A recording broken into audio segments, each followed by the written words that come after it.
All right, here we go, brother. Episode 9. Episode 9. Not missed one yet. We haven't missed one yet, although today was very, very close because I literally have just got back from Dubai. It was my birthday yesterday, so I went to Dubai to get a bit of sun on the back, which was nice. And we've just squeezed this in, so thank you so much to G-Man and my cameraman, Nathaniel. All right, before we get into episode 9, me and G-Man have decided to do a Q&A after every episode that we do.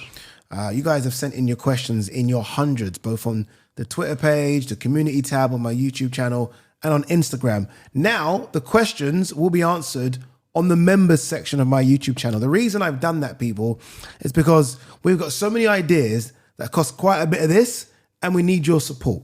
So that's why it's going to be under the members section. It isn't just the Q&A that'll be on the members section. I am going to bring back the green chair and do some stuff there as well. And we've got a few more ideas as well that will be on the member section. So look, any support you guys can give in order to make these ideas come to the fore, we will appreciate. Thank you very, very much. All right, enough of that. Enough of asking you for your money.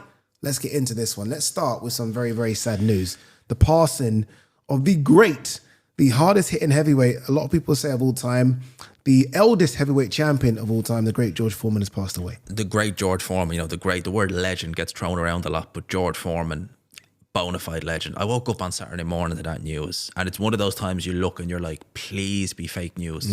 I never met him in person, but I have had interactions with him, and honestly, when I seen that, my heart just sank. What a fighter, what a man. Yeah, I mean, again, and you're right, you know, when something happens like this, we all try to sort of add accolades onto someone that maybe they don't deserve. Just it's one of those things we do, right? He was one of the greats, and sometimes they aren't, but you kind of roll with it because that's what you're supposed to do. George Foreman's one of the greats. No question. Without a shadow of a doubt. I mean, in the lead up to that Muhammad Ali fight, he was 40-0, and he was the most feared heavyweight of all time by some distance. I mean, above the likes of Sonny Liston, who at the time was the most feared heavyweight, right? And I've said this, and I will say this to the camera, I've said this so many times, and it's an if thing, right? I mean, who knows? But I've said that if Muhammad Ali didn't beat George Foreman that night at Rumble in the Jungle, I'm adamant that George Foreman would have ruled for another decade and would have gone down as the greatest heavyweight of all time. He had a fear about him going into that fight. It would have been even amplified if he beat Muhammad Ali. He would have absolutely tore through that division, as you say, for a good decade. Yeah. You know, it's funny because we always continually talk about the four kings, right? So obviously Sugar Ray Leonard, Tommy Hearns, Marvin Hagler, Roberto Duran. But you look at that 70s, sort of late 60s, 70s heavyweight era, frightening. And he was right at the top of that tree alongside Muhammad Ali and Joe Frazier. And you mentioned 3 champions. Just think of all the legendary fighters who never became champion out of that. You know, you've Ron Lyle, Ernie Shavers, Jimmy Young. I mean, Ken Norton, I know he was champion. But Cleveland Williams. Are all Cleveland Williams. Yeah. These are Jerry Quarry. These are all around that time. Frightening. And it's just frightening. And George Foreman was one of the best. He was one of the standout guys, honestly. And to do that in that era, take a 10-year break, and then come back and fight some of the best of the 90s. Yeah, to fight Evander Holyfield, to fight Shannon Briggs, to stop Michael Mora, thus becoming the oldest heavyweight.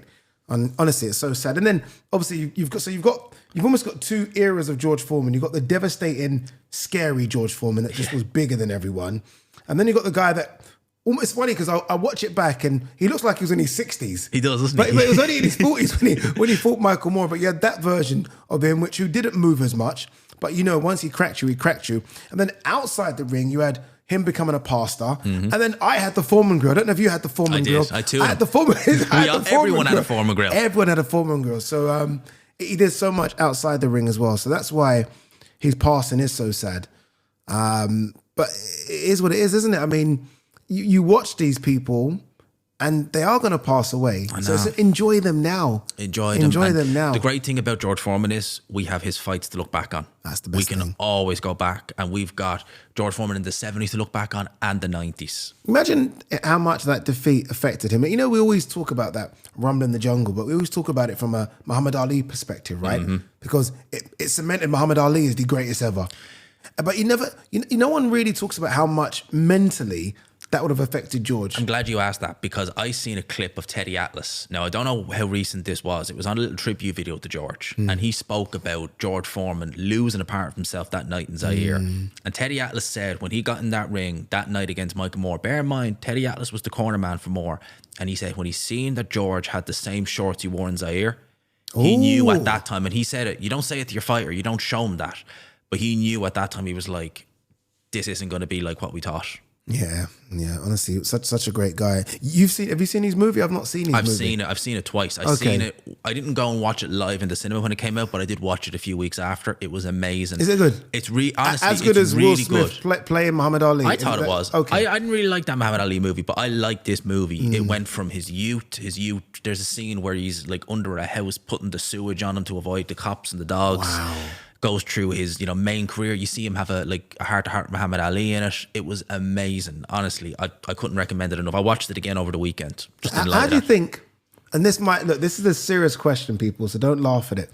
How do you, and I only ask this because of the size, right? Because like George Foreman was considered a monster, but then when you look at him, he's actually normal size heavyweight. Like he's the same size as Moses Atama. Yeah. Like it's crazy, right? When you think about weight and height. How do you think the likes of George Foreman and even Joe Frazier and Muhammad Ali would have gotten in this era? Are they dominating? Are they just destroying everyone? I don't think they're dominating because we've got great fighters. Like, could you imagine Ali versus Usyk? How that would go. But George Foreman, there's one thing about people would say, well, he's not as tall as say the Wilders or the Furies. He's stronger than all of them. By far. He never, ever got pushed back. Alexander Usyk was able to hold his own in the clinches with Tyson Fury. Can you imagine what George Foreman would do? Yeah, physically, just completely different men, isn't it? Man. You're talking about a completely different man. 60s and 70s men compared to now. It's completely different. He was boxing in the 70s in 8-ounce horsehair gloves, and he never had a hand injury. Wow. How does that happen? It doesn't. No, it doesn't. It doesn't. And then that news, the next day followed up with more sad news. That's Colin Hart passing away. I grew up reading Colin Hart's articles in The Sun. Like that's when boxing was big time, always front page and back page. And it was Colin Hart was the first person I used to read his stuff. He was amazing. I remember him years ago on Sky. And again, I go back to Teddy Atlas. He summed it up best.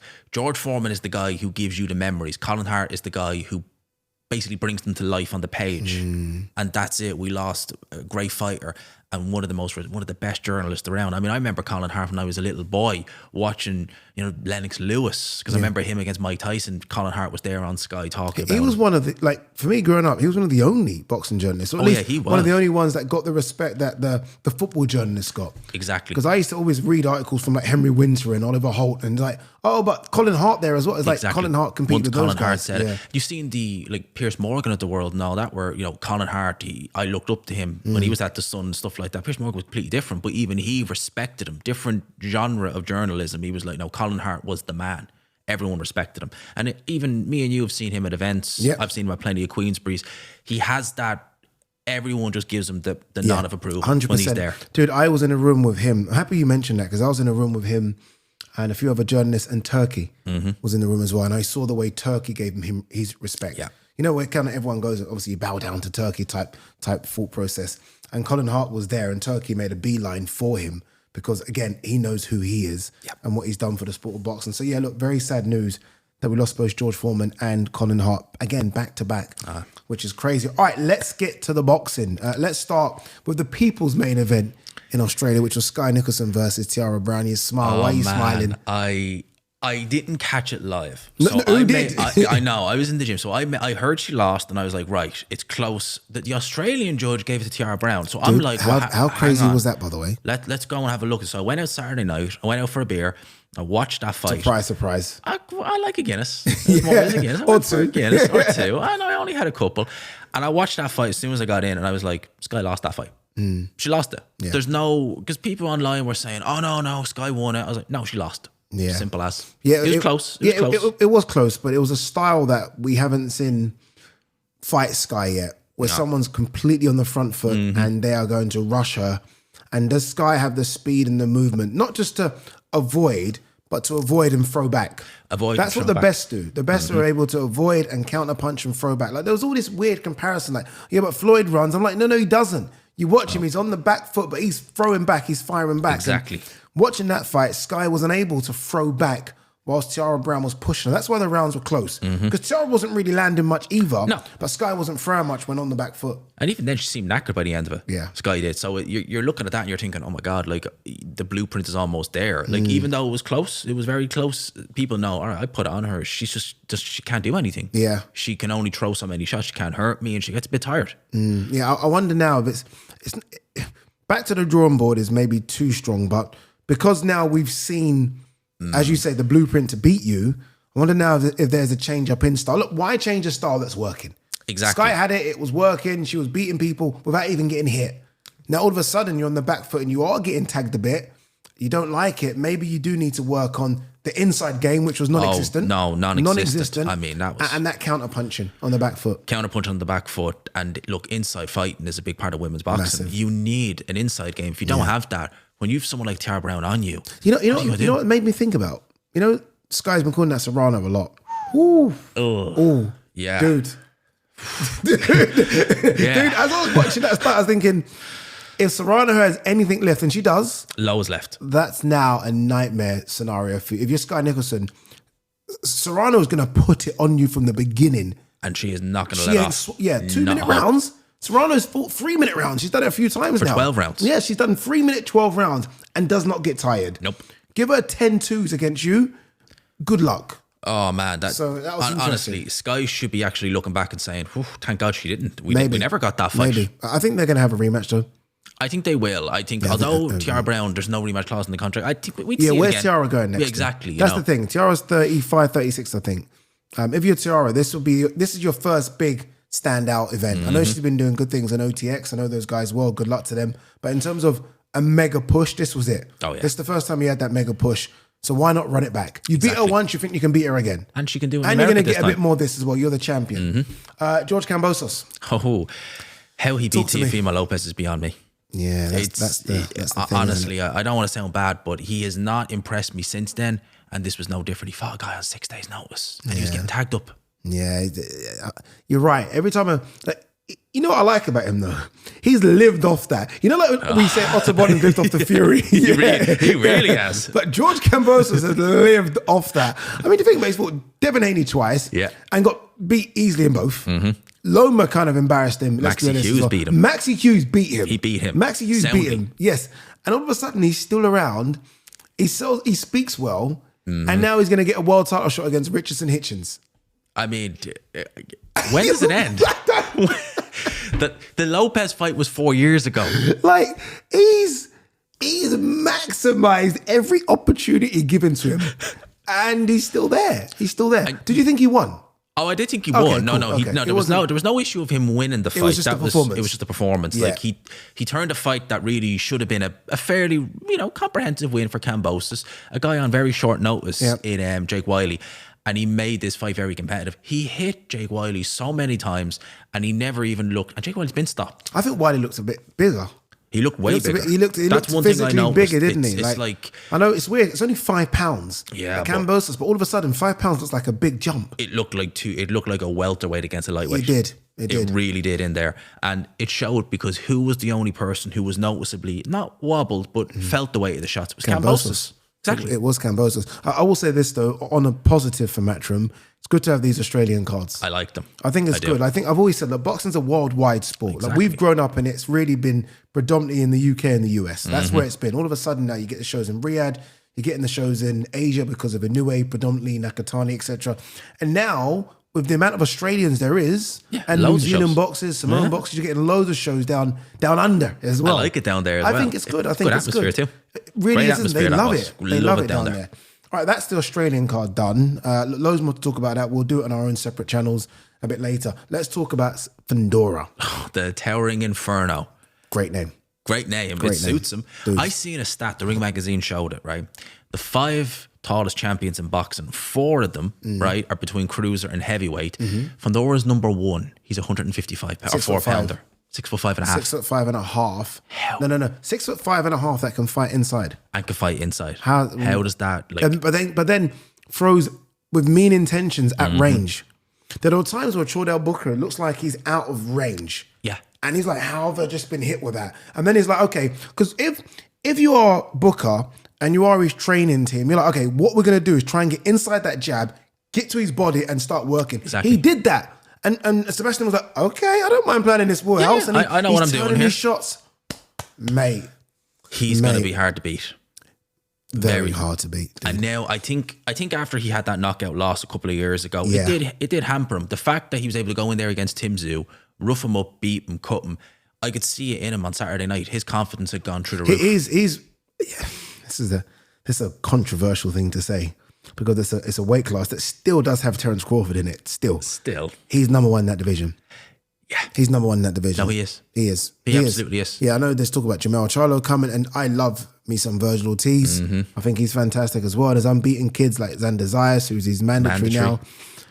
No, I don't he's think a problem. He's hurting people. Like you look at what he did to Tim Tszyu's face, and now Chordar Booker's face. Yeah, he's hurting you really bad. Who is that kid that he fought about 4 years ago, and he rearranged his face? Oh, I remember. I can't remember who it was. People are going to be telling us in the comment section. I can't remember his name, and he's good. And he rearranged. Literally, his face is just completely weird. So he's got underrated punching power as well. That's what I'm trying to get at. Yeah. I think because he's gone the distance a couple of times, people are like, "Oh, he can't really punch." Nah, man, he looks to me like he can absolutely punch. Yeah. Who's more successful, the Fundoras or the Dubois? Oh, now you give it to me. It's got to be the Fundoras. It's got to be Fundoras because of Gabriella. Yeah, she's undisputed and he's unified. He's unified. But you don't normally get, obviously. No, siblings. This is siblings, right? Yeah. Especially siblings in terms of female and male. But yeah, congratulations to Fundora. All right, let's get to some big news in boxing. I've been away. Since I've been away, quite a lot's happened. I think one of the biggest things that Frank Warren and Eddie Hearn have been doing the rounds. Obviously, Queensbury moving over to the zone. They've been talking blah, blah, blah. The biggest thing to come out of their discussions, or at least Frank Warren's discussions with the media, is that the Undisputed is pretty much now confirmed. We are going straight, all steam ahead with Alexander Usyk versus Daniel Dubois. And it's going to have the 4 belts. Frank Warren has even confirmed that. Of course it would. Joseph Parker is one of his fighters. I like the fight. I like Undisputed. But just, I was doing a video myself on my own channel talking about this. You think of it like this. Since 2021, Alexander Usyk has fought Joshua twice. He's fought Fury twice. And now will have fought Dubois twice. No one else. That's crazy. I would love to see him fight Joseph Parker for the simple reason it's someone new. Something different. It's something different. We're literally seeing him twice over Joshua, twice over Fury, now twice over Dubois. It is a bit much. Yeah. What I find interesting about this whole thing is that the WBO recently said, no, we're going to enforce the mandatory on Alexander Usyk. Joseph Parker is our champion. He's going to get his shot. All of a sudden, they've kind of gone sort of moonwalking back into the cave. Like, well, 1 second. I thought you were enforcing this. And now you're allowing an Undisputed to happen. And look, the only person that should be waking up disappointed with the whole thing is Joseph Parker. It is. He should be waking up thinking, so, okay, fair enough. I don't get Dubois. I don't get Usyk. That's okay. I don't even get a world title shot anymore as well. So he's not going to vacate. I'm just going to be sitting there again, waiting to see what happens. That's unfair. Now, that is unfair. Now, Frank Warren has talked about getting him a fight, but still, he should have had a world title shot. He was willing to give up that belt for a world title shot, and now he's like, what am I doing? I'm sitting on the fences again. He's on the fences for a year after Zhang. Yeah, so that means at the earliest, he will get a world title crack in the winter of 2025. I was going to say, very earliest, November, December. Providing nothing happens to Dubois or Parker and they don't decide to do whatever they want to do at the very earliest. That's crazy. That's nonsense. And he won that title well over a year ago. He got that status well over a year ago. It could be nearly 2 years before he actually gets a crack at a world title. That being said, look, I get it. You know, we are, the judges and jury when it comes to boxing and how it should be governed. Dubois Usyk's a great fight. It's a massive fight. Hey, I love it. I flipping love it. That's a great bloody fight. I'm telling you now. This version of Dubois against this version of Usyk, who is a year older. He's a year older. Look, Usyk's favourite. Don't get me wrong. I'm never going to go against Usyk. But, I mean, all of a sudden, if I had a couple of spare quid, which I don't, hence why I'm doing the members thing, I would put a couple of quid on Dubois. I would, because the odds are going to be favouring Usyk. Heavily. But Dubois could chin him. Dubois could chin him. Confidence is through the roof as well. And crucially, I know people could say, oh, it doesn't affect him. He won't be in Poland this time. He won't be in the Lions Den. Frank's talked about Wembley. He's talked about Riyadh. Both of which Dubois has absolutely dominated in. He's dominated in Riyadh and he's dominated Anthony Joshua in Wembley Stadium. He'll feel like a second home. You know what the big problem is for Dubois though? This is the big problem. Here it is. Here is Ade given he's missed. This is the big problem.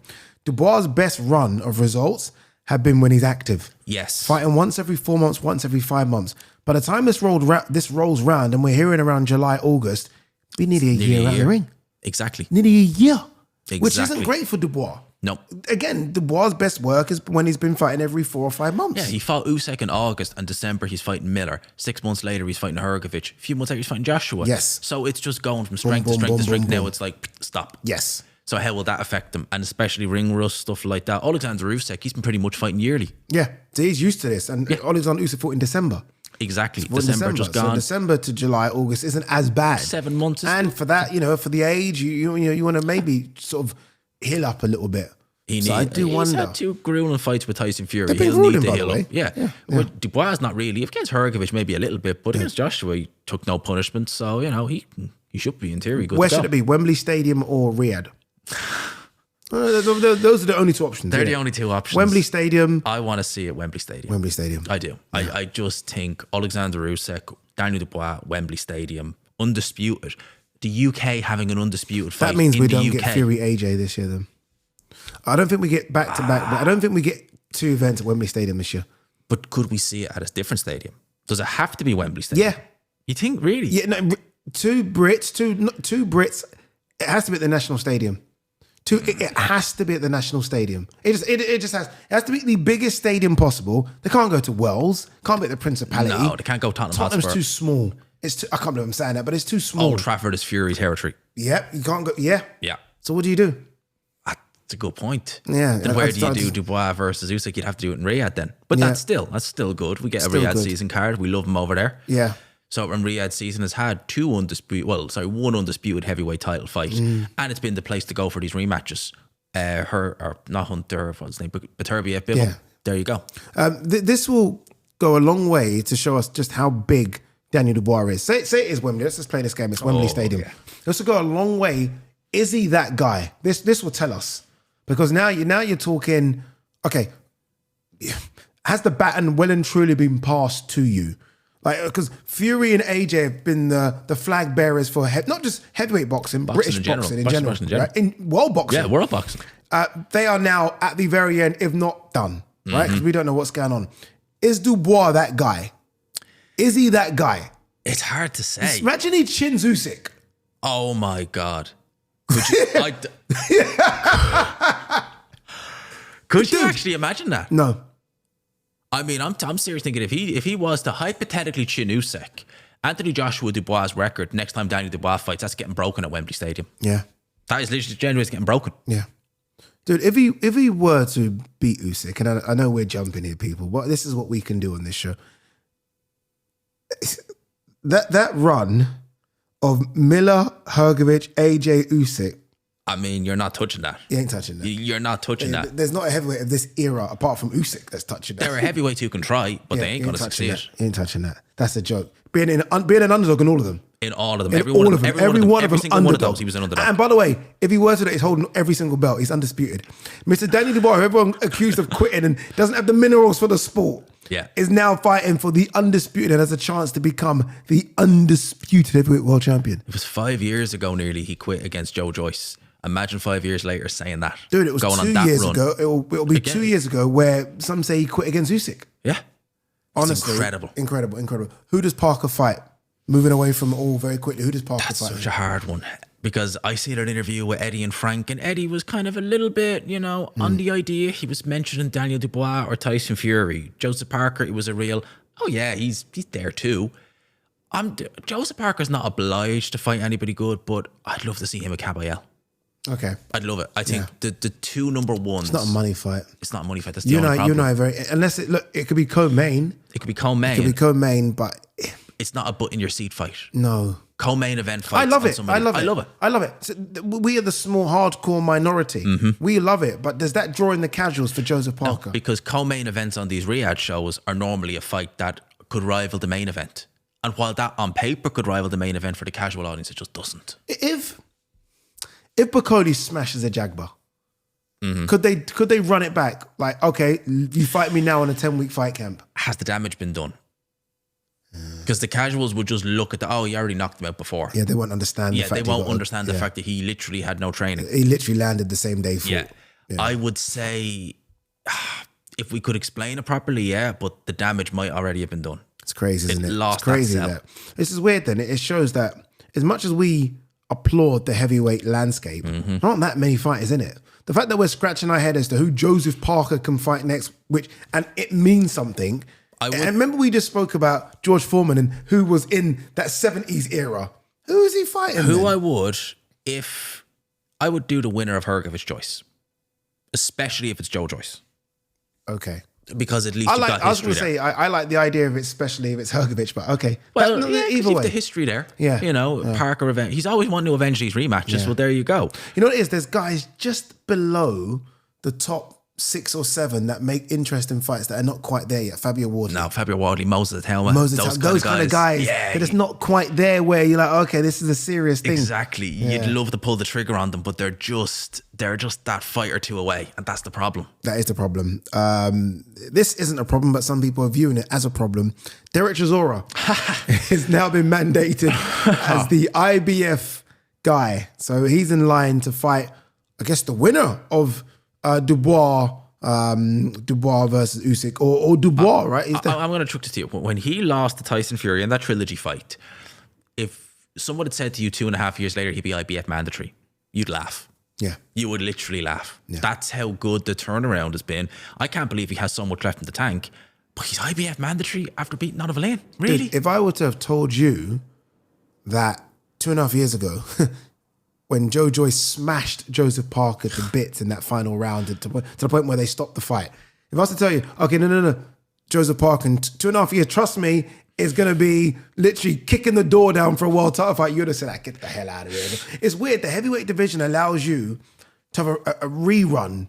Oh, yeah. Yeah, it gives a rerun. you so many Everyone lives. else is having a rerun. Everyone else is having a new life, a new lease of life. I don't think this means anything with Chisora, if I'm honest with you. No, I don't. And the I way think it's nice for him to get in that position, but I don't think it means exactly anything. the way Frank was talking about it, it was more so. But we're just building towards his 50th fight. We're not really kind of, we're talking about Eddie doing, walkout as well, Frank and Eddie, and that's it. It sounds to me more like it's just something to have there. He is the number 1 IBF ranked in the world, but he's on his way out.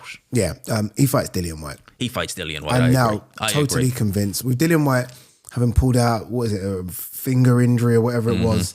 And they're saying he's going to come back in May. He'd be ready to go in May. It's like Dillian White. 1 month, really. It's Dillian White, and it's a big fight in the UK. I mean, I've spoken to Chisora, and all of a sudden it's like, it wasn't the last dance. I'm going to have another fight in the UK. I'm like, well, okay, you kind of missold us the product here. Yeah. And I think he knows Dillian White's the fight where it has to happen in the UK. Oh, yeah, has So to. if it's in Ghana, that could happen in Africa. It could happen at Riyadh season, wherever. If it's Wilder, I don't know where. But the only way Dillian White, Chisora makes sense is if it's in Manchester or the O2 Arena. Manchester O2. That's where they had their fights before. Yes. Manchester won last time, where the first fight was. The O2, Derek Chisora is adopted home. Does Dillian White deserve it? No. No. He's done nothing the last 3 He deserves years. it by the fact that he's the guy that has just fireworks with Chisora. Exactly. Them two are fireworks. He man. deserves it off the back of the history. Yeah. Other than that, if it's about recent form, hell no. Ebenezer Tete, I will go back to I'll never stop going back to that fight. Yeah, no, honestly. But look, well done to Chisora for getting himself in that position. Again, look, some might laugh, but the fact is, his last 2 wins have been Joe Joyce and Otto Wallin.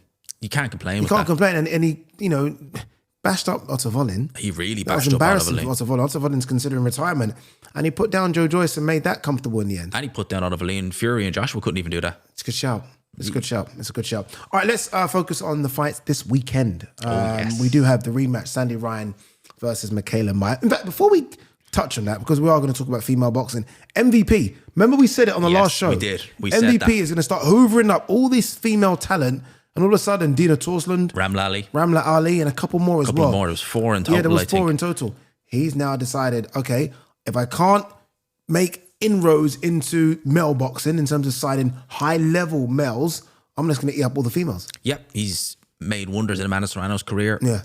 Katie Taylor, Amanda Serrano 3 on Netflix. He is building a stable of female fighters on MVP. Look at the platform. Netflix they're going to have. Crazy. He's going to do so much good work over there. And a lot of these, Ramla Ali is leaving Eddie Hearn to go Jake Paul. Alicia Baumgardner last week.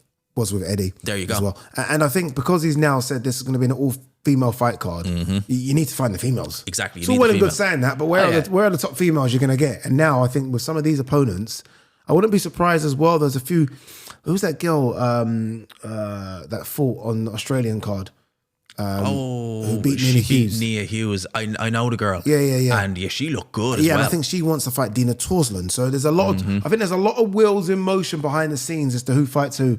So I wouldn't be surprised if everyone that isn't sort of hooked down to sort of major broadcasters finds their way onto Netflix. I wouldn't be shocked either. And I can see kind of when the Lauren Prices of the world, their contracts up at Sky, see you later. I'm going MVP. Yeah. I'm going with Jake Paul. Sandy Ryan, Michaela Mike, who wins this? Sandy Ryan. Ooh, without no pause, no start, nothing. I picked Sandy Ryan first time. It was close. It was very, very close. Majority decision. There was a lot of controversy after the fight as well. Before and after the fight. Listen, Michaela Meyer, I know she's had some bad luck, but at the same time, I still think she's hit her ceiling. I think Sandy Ryan has gears. Yeah. I think she does. And I think Sandy's fantastic. She's a brilliant fighter. I think she's so aggressive. I think Michaela Meyer is the better boxer. She definitely is the better boxer. Olympic pedigree. Yeah. We know all those things. Sandy Ryan is the natural 147 pounder. Let's not forget, I mean, Michaela Meyer fought a super featherweight. Yeah. She fought Alicia Baumgartner super feather. I think Sandy just needs to start faster. She needs to start faster. Can't throw away rounds. She needs to start fast, and I think she's going to be so much more aggressive. Oh, it's going to be like Sky's fight. It's just going to be hanging out the boxer against the pressure fighter, and I think Sandy is going to, from the first second of that fight, she's going to be on Michaela Meyer, and she's got a point to prove as well, because she really doesn't like her. Yeah, the first fight was in Madison Square Garden. This one is in Las Vegas. I think the Fountain Blue Arena, one of those small ones, but good luck to both. Do we see a trilogy then, or do we go straight Sandy Ryan, Lauren Price? Do you see, that's the problem. Yeah. I would say you'd see a trilogy if Sandy Ryan wins, which I think she will, but Lauren Price waiting in the wings, that's a massive fight in the UK. Is it? Well, no, because you don't go back on your words. Is it massive? Massive. What do you mean massive? For female boxing. Okay. Massive for in the broader sense, no. But if you're talking about female boxing as a whole, I thought Natasha Jonas versus Lauren Price was a massive fight in the female boxing sphere. Royal Albert Hall, 3,000 or 4,000, whatever it is. Yeah, okay. We have to massive in a boxing sense. You have to put it into perspective. You have to put it into perspective. And I agree. You got two. Lauren Price has started talking now a bit. She's very aggressive. You've got Sandy, who's always ultra aggressive. I mean, I know we're going, again, jumping hoops here because she's got to get past Michaela Meyer, but from a British perspective, I'm with you. I think Sandy wins. I want her to win because I do want to see Sandy versus Lauren. So do I. Because I almost felt like Lauren beat down on Tasha because Tasha's a lot smaller. Tasha's a lot smaller, a lot older. Fight someone your own size. Exactly. Yeah, well, Natasha Jonas fought at 130. Yeah. Fight someone who is literally a welterweight. And Sandy then we'll Ryan see. Is definitely and then we'll see, because Sandy can throw and punch back. Yes, she definitely can. Since the first time I seen that girl, I was like, whoa. She's so, dude, I remember watching her, Terry Harper. Yeah. Yeah, and I was like, wow, she like just put it on Terry. And don't get me wrong, Terry's coming up from a small weight class as well, but that shows the aggression is there. Zapeda versus Farmer. Oh, this man. weekend. I did their fight, Latino night, where I thought Farmer was unlucky. So did I. I mean, I couldn't believe what I was watching that night. Dude, you know what it is? Because Golden Boy, everyone made us believe, and I get it, that Zapeda was the next best thing at 135 pounds, like the king has arrived. Because you looked at his record, the knockouts, you're like, oh my God, how's he not won a world title? And then I saw on the night how he's not won a world title. He fought a slick boxer in Tevin Farmer who showed holes. He showed holes, and I think because he's aging, he's forced to not use his legs as much, and he's sitting down in the shots a lot more. And I think, because Tevin Farmer could not crack an egg at one stage. No. He's dropping people and hurting people now. He's sitting on his shots. He's older, so his legs aren't quite there. Good shot. And then he's realising, oh, actually, I've got a bit of pop here. Yeah. Because I never in a million years would have thought he'd put Zapeda down. No, I mean, let's be honest, Zapeda was... I mean, we were going to see Zapeda Shakur. Oh, yeah. It was pretty much all done, done and rusted. That was a done deal. Zapeda versus Shakur, and then it kind of ruined everything. Even in winning, it's like, oh, wow, you got to pull the brakes on this guy. Yeah, exactly. That's interesting you say this, because normally you win, you move on. Yeah, exactly. Regardless of it, no one remembers, you move on. But it's almost like, okay, no, we've got to get over this hump. Yeah.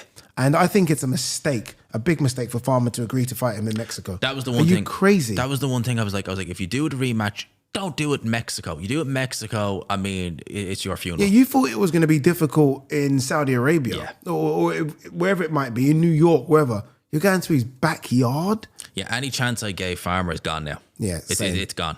Yeah. Maybe even stoppage this time. Maybe. Zapeda can get it done. All right, we are exactly, because we are filming this March 26th, so it means we are 1 month out from the big one. April 26th, Chris Eubank Jr. versus Conor Benn. And I am locked and loaded on that fight. Yeah. I am just counting down the days. Yeah. I think Chris Eubank Jr., say whatever you want to say about him, he has sold this fight like that to everyone. Any doubts Chris Eubank Jr., Eddie Hearn, I know Eddie Hearn won't, but he should literally be thanking him because he has eyes of the world on this fight. Normally Eddie does the heavy lifting. Exactly. Eddie does the heavy lifting. Chris hasn't let him do any of it. Chris is like, no, I will lift because I want to lift, and we're going to do this. And I was lucky. As in Dubai, I was with his friend / manager, Napa. Big guy. I don't know if you've seen him around. Big guy. We were just speaking about the fight. And I was like, look, it's a tough one, man. He's like, no. Like, unless Chris has regressed so much, like, we are beating Conor Benn. And he's like, well, 1 second. Like, he said, this punch power everyone thinks Conor has now. He said, Conor's last 2 fights were 154 pounds and not much punch power there. And I was like, oh, okay, it's kind of true, though. That's kind of true. And even Ben alluded, he was like, I need these 8-ounce gloves back again. Yeah.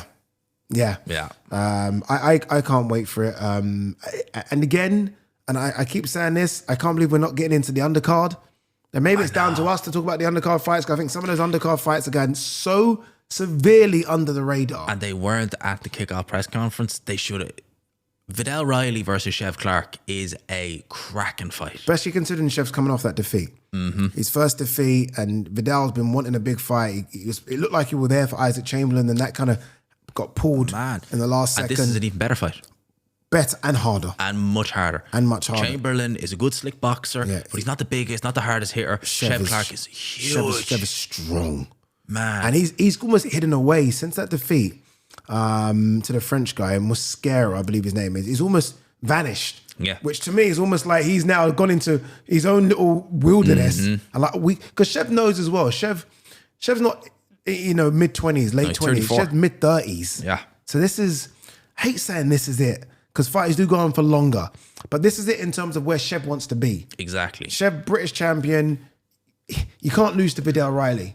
And the opportunities will dry up. Yeah. So and then the money changes. You can carry on, but the opportunities, it's going to dry up. Yeah. So he's got it all on the line in this fight. Yeah, Anthony Yard as well. Against Lyndon Arthur, yes. Again, great. Yeah, I know it's the fight we didn't want, the fight we didn't need, the fight we didn't ask for, but I don't mind it.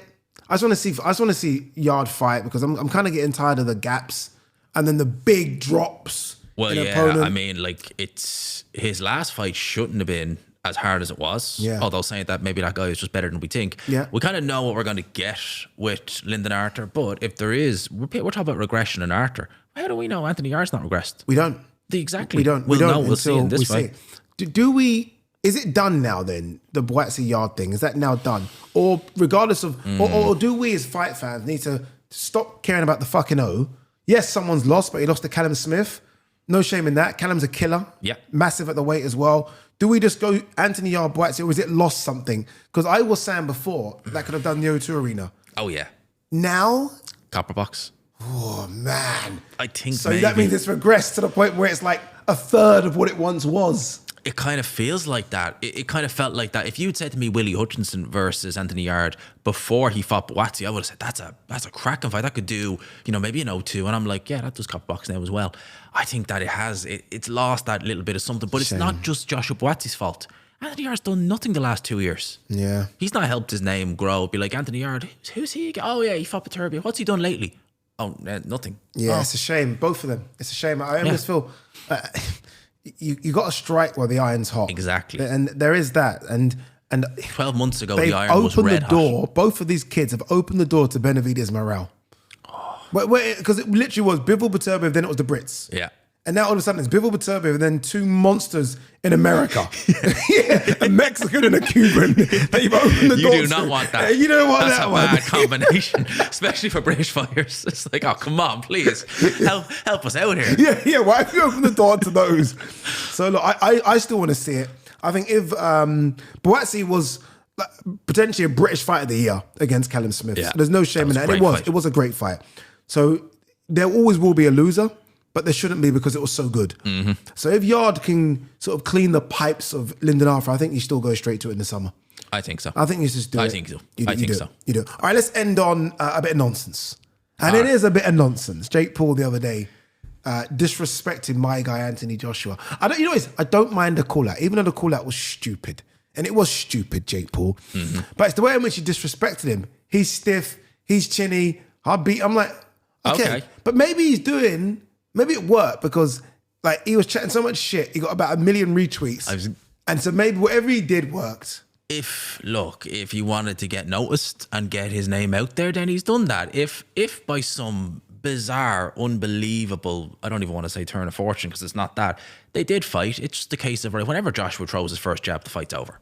Yeah, I think I tweeted and said 10 seconds. 10 seconds. Yeah, remember that. And quite a lot of people jumped on there because I was literally thinking he could break your face into like this isn't Canelo. You're very generous, 10 seconds. Yeah, this isn't Canelo. This isn't whatever. But I guess if you're Jake, and I did say this, Jake was this close to fighting Canelo. That was a real thing. No, that was, yeah. So he would have gone to Netflix and he would have said to Netflix, okay, I'm going to get Canelo. And they would have said, oh my God. And the numbers are going to be through the roof. If you're Jake, you're probably thinking, okay, who can I get to compete with those type of numbers? Gervonta was whispered and spoke about.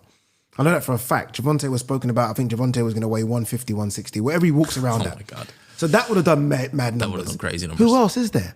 If you're Jake Paul nowadays, I don't think you want to go down the YouTube market again. I genuinely think, I actually think this guy's crazy to the point where he would risk it just for the numbers. Oh, the numbers against Tank Davis, Canelo, AJ would be out of this world. They would literally be out of this world numbers. Okay. So those are the first two are legit still fighting, right? Gervonta Davis is a pound for pounder. Canelo's a pound for pounder. AJ isn't the pound for pounder, but he's still AJ.